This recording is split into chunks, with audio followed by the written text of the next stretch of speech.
Well, good day, ladies and gentlemen. How the hell are you all doing today? Welcome back to the podcast. I am Johnny No Cash, and you are listening to a brand new episode of Life with Johnny No Cash. And if you are watching this, you are witnessing an incredibly beautiful, stunning view in Squamish, British Columbia. This is my spot. I have spent so many weeks on end at this very location. It's got a fire pit, as you can see. I got it going in the background. It's about 8 a.m. I've had 2 cups of coffee, and just look at that stunning view. I don't know if I'll be able to do these location podcasts very often, depending on where I'm at, but I'll try, because I will say that this is just absolutely incredible. It's nice to get outside. It's nice to breathe in that fresh air. And now that it isn't freezing fucking cold and raining, I got to spend as much time as I can outside. I just love it. I love being in nature. I love hearing the birds, and I love hearing the crackle of a fire. Now, before we jump into today's episode, just once again, thank you all so much for tuning in. You guys are incredible. Thanks so much for watching the last episode, which wasn't a podcast, more of an adventure piece of me taking y'all to the secret sauna. If you are watching this and didn't know, I do tape this, and I do periodic videos of just kind of, DIY shit that I'm doing out on the road. You can always check that out. Don't forget to subscribe, and don't forget to like and comment if there's something that makes you want to comment. That's it.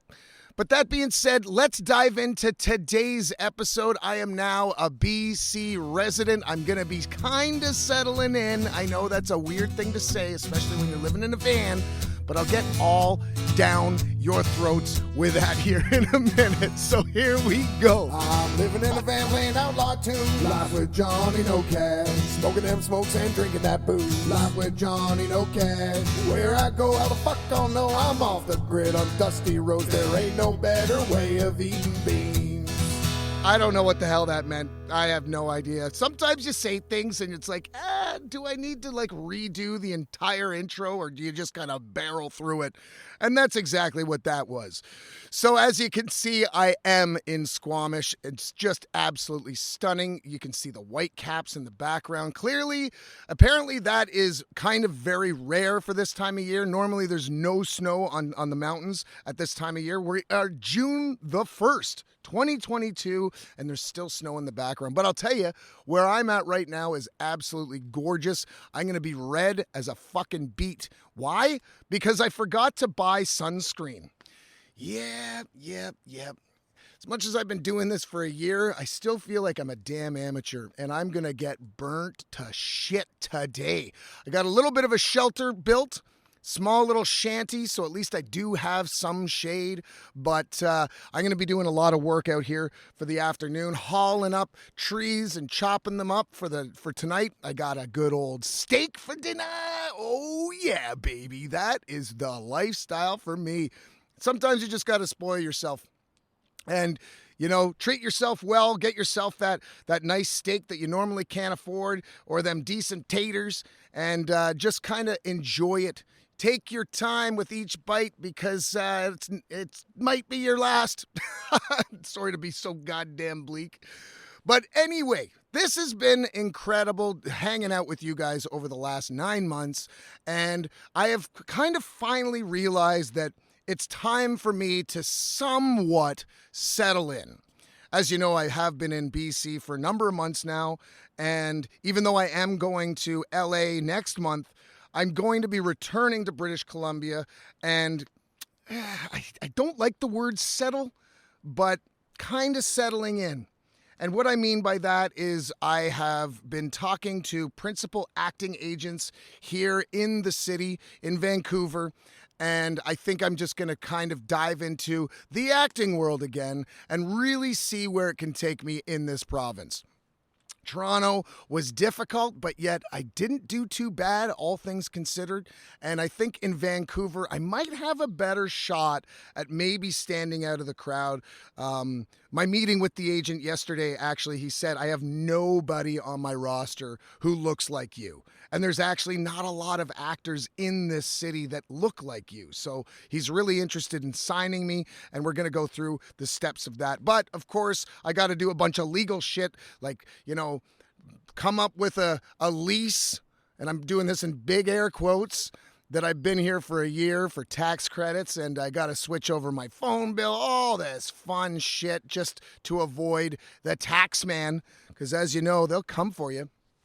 They'll come for you, baby. And it's going to be tricky, though. I will say this.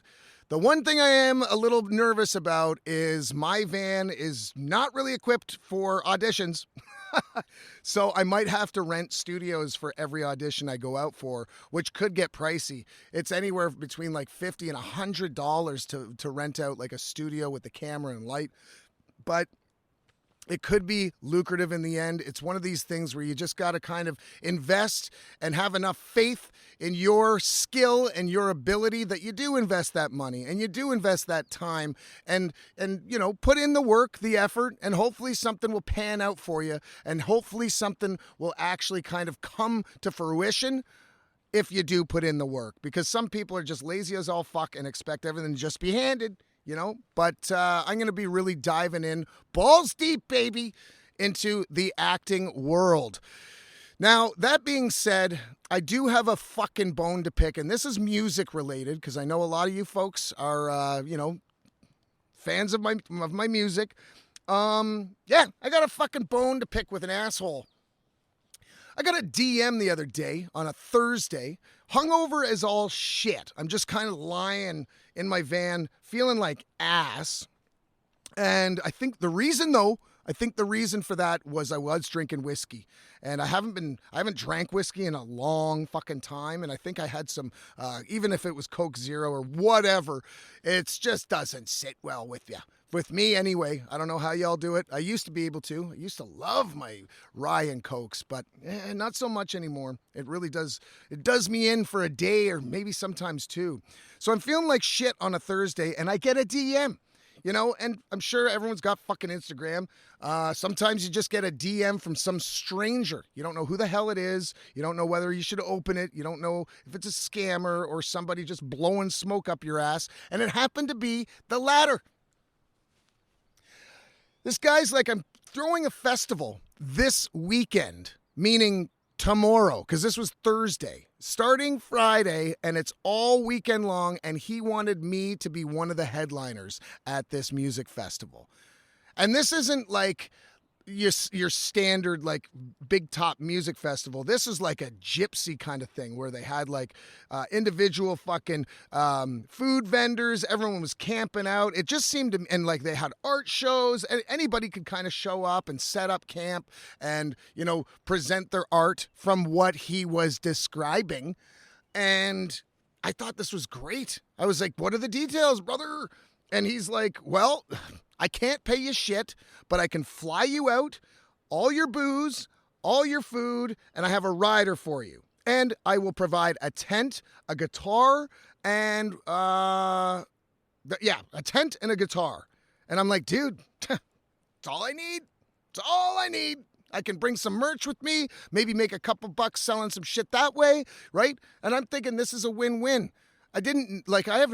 Didn't even think about returning to Ontario for quite some time, so I thought this would be a great spontaneous opportunity. Well,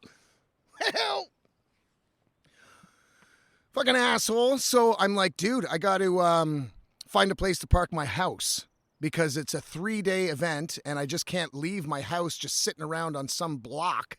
I need to, plan ahead, make sure that, I have a ride to the airport. I have somebody to pick me up whenever I get back to Vancouver. I got to pack all my shit. I got to make sure that my van's safe. So he's like, don't worry, man. I got you. 9 o'clock. I'll have the plane ticket all booked for you. And we're going to go Friday morning. So I'm bombing around the city. I'm calling my friends, like seeing if anybody could help me out with a place to park for a safe place to park for a few days. And luckily, I do have some incredible friends. And my one friend said, absolutely, you're more than welcome to leave your van in the driveway for a few days. I'll even drive you to the airport, man. And I'm just like, man, this is so nice. Like, what a weird chain of events. I get this opportunity, and it just so happens that my friend can help me out. It's just like the boxes are being checked. So I get to his place, I park the old van, and I got my fucking bag all packed, and I'm stoked. I gotta say, man, I am stoked. I haven't played a festival in years, and let alone being flown out somewhere just kind of on a whim, totally last minute. I would have been able to kind of pop in and see some old friends and my mom. It was just something I was really kind of looking forward to, and it happened out of nowhere.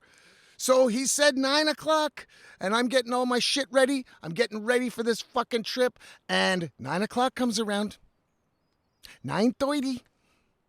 10 o'clock, and I'm texting him through not just like Messenger, but through the Instagram.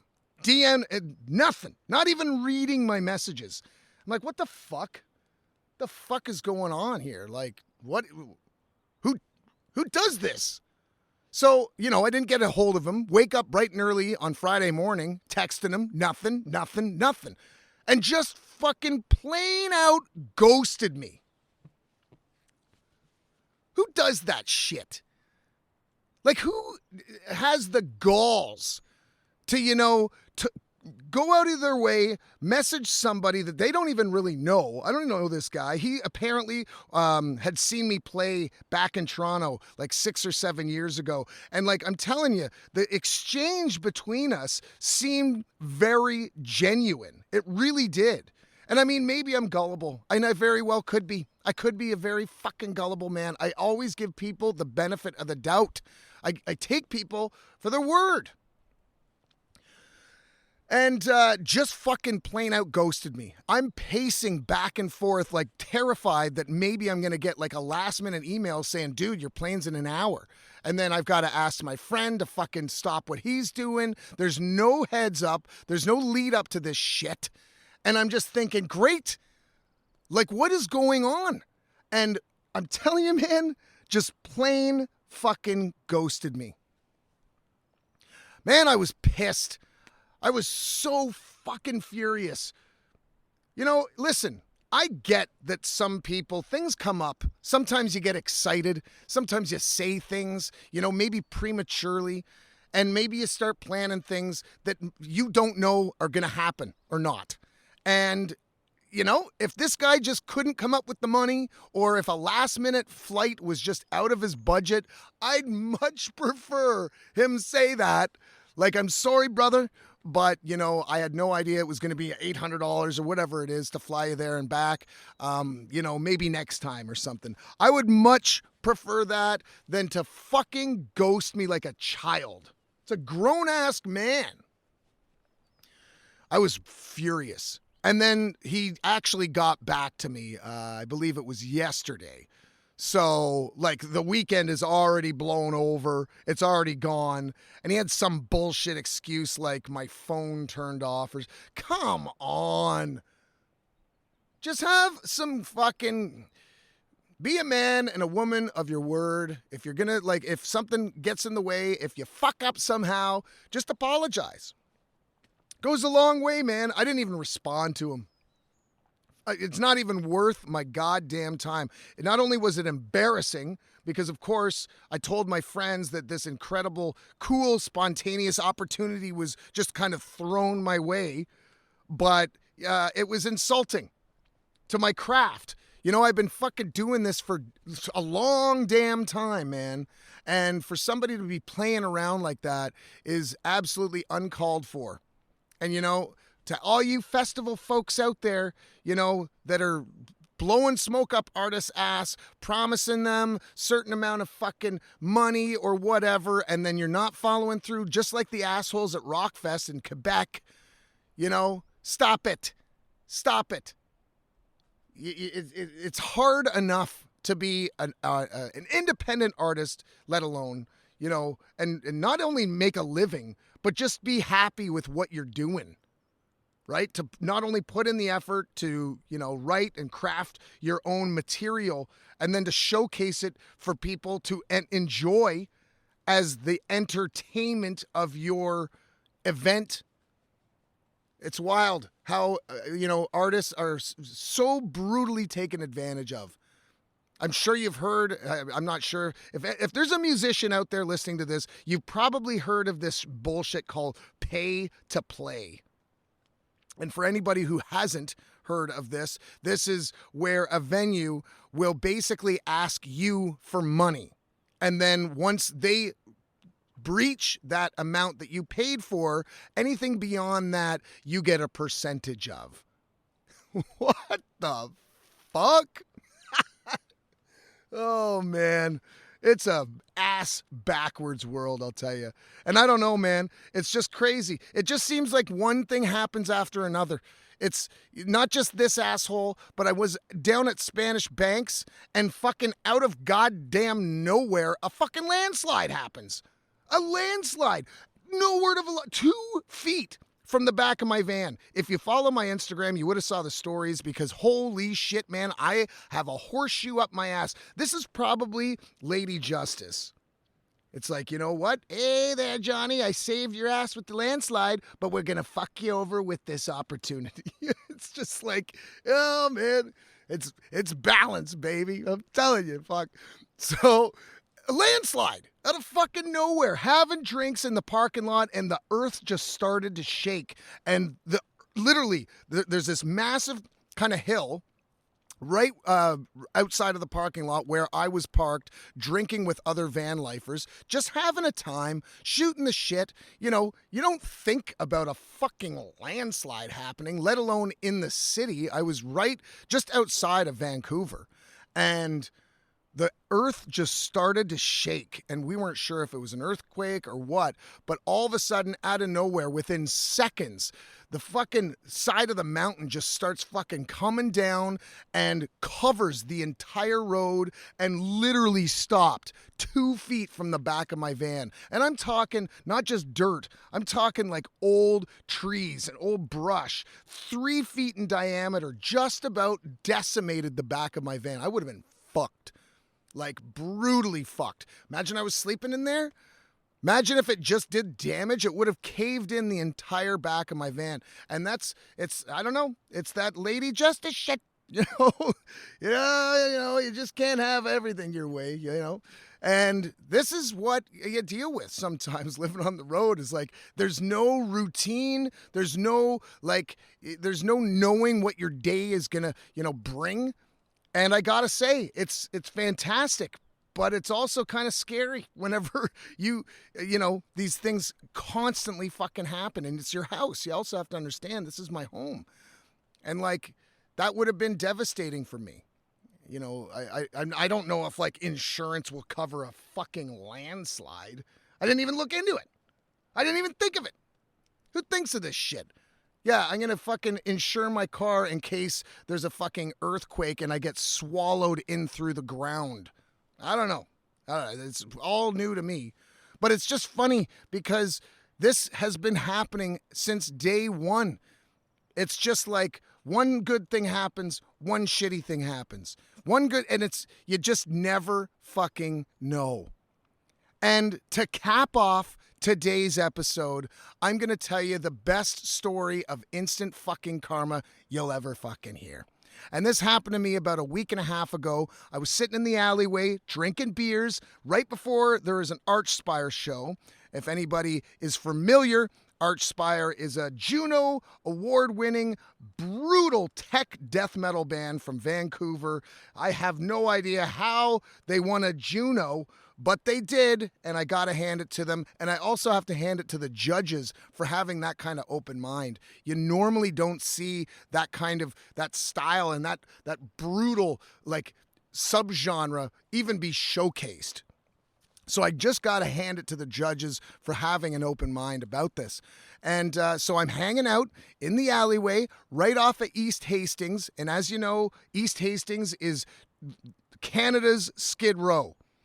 Like junkies all over the place, like completely, and it's really quite sad. It's really sad. If you've ever walked down, there's documentaries about this place. You can easily YouTube it or look it up online. It's kind of famous actually in Canada for being like not just rough, but very poverty, lots of homelessness, unfortunately, and lots of drug addiction, and lots of abuse. It's a pretty rough area. And it goes for blocks. This isn't just like one city block. This is like, half a fucking kilometer of probably more than that, maybe even a full kilometer. So I'm hanging out in this alleyway, and I'm talking the shittiest, nastiest alleyway you can think of. Like there's shopping carts, there's like clothes everywhere. It just reeks of piss, right? I'm feeling at home. And I'm not even joking. I actually I like shitty alleyways. It's just got, I gravitate towards that shit. And I'm hanging out with a buddy, drinking a couple beers, shooting the shit, not doing heroin. I'm having fucking beers. And this guy, there's like a parking garage right in front of us to these condos. And this guy comes out in his SUV and he's just staring us down. He's looking fucking right into our souls and just looking us up and down, looking at what we're wearing, looking at the beers in our hand, and just like giving us as if he could smell the piss. And he may have, he very well may have, but this was clear that he did not like us in this alleyway. So we just give him the death stare back. Big deal. Like, what are you going to do? You're going to get out of your van just because or your SUV, just because we're having a couple fucking beers in a drug-ridden alleyway? Give me a break. So we're staring him down. And I guess something triggered with him, and he decides to fucking do a bit of a U-turn and come right back towards us. And it had just rained the night before. So the alleyway, you got to try and envision this. The alleyway is covered in puddles, and it stinks. Probably 50% rain, 50% urine. And there's a puddle right in front of us. And as he's pulling towards us, I know what he's doing. I know exactly what he's planning. I can see the gears going in his little mouse brain that he's going to fucking gun it and spray us with this urine puddle. I wasn't wrong, man. He fucking gave her. Just fucking foot on the gas. Boom!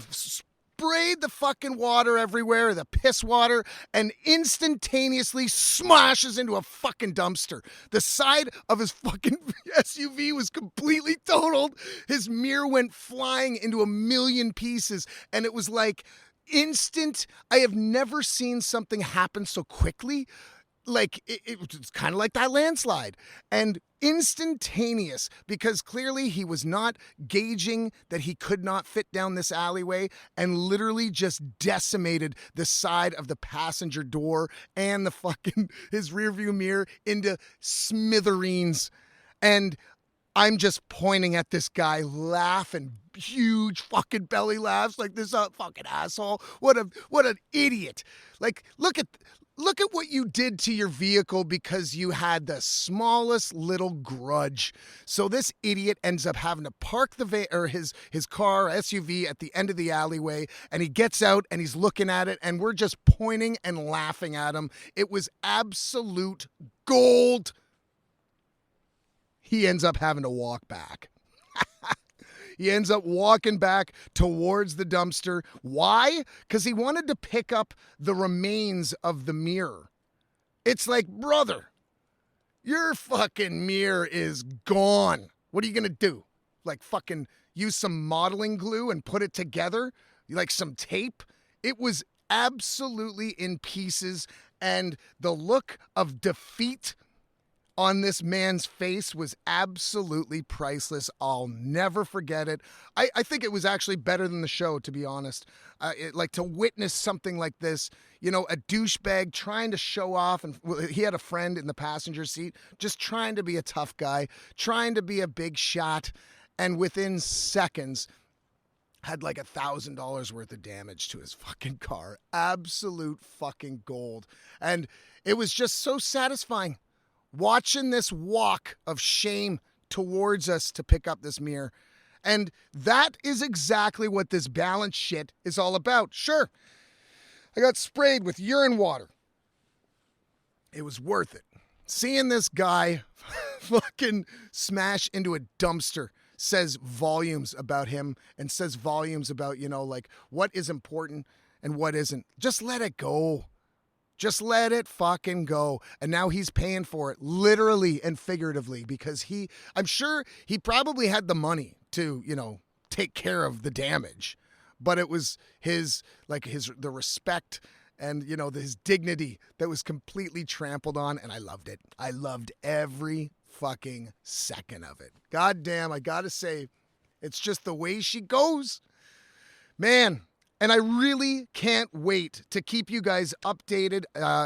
Like I said, in the next couple weeks, I'm hopefully going to kind of solidify everything when it comes down to the acting thing. I can get more into detail of like if acting or something like that is something you are a bit more interested in. I can definitely get into a lot more detail about how to get started, what you need, some of the things to help you kind of succeed and maybe, move forward with your creative career. I don't mind talking about that. Actually, I kind of like it. I know I touched base on it a couple episodes back, but sometimes with, a 20-minute episode, you can really only talk about so much. So maybe I will talk a lot more in detail about how to kind of get your feet on the ground regarding that. So thank you all so much for joining me on this beautiful mountaintop here in Squamish. And to everybody who has made it this far, right to the very end, you fucking rule.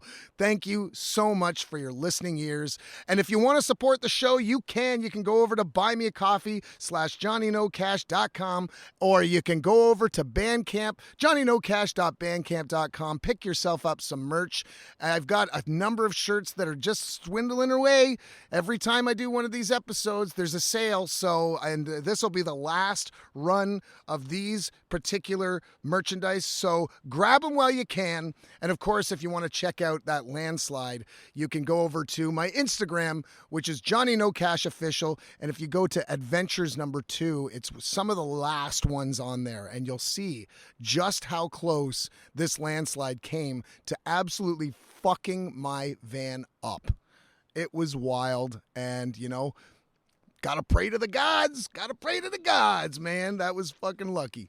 But I fucking love doing this outside. I'm definitely going to get a burn, and I hope you guys enjoyed today's episode. As you know, I love when you guys can like, comment, subscribe, all that kind of shit. But until next time, I hope you're all doing well. I really do, and I hope you're enjoying this our first summer back into kind of, normalcy.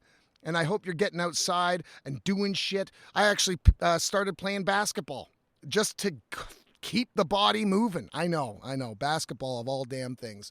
But I'm liking it. I suck, but it's fun. And that is the main thing.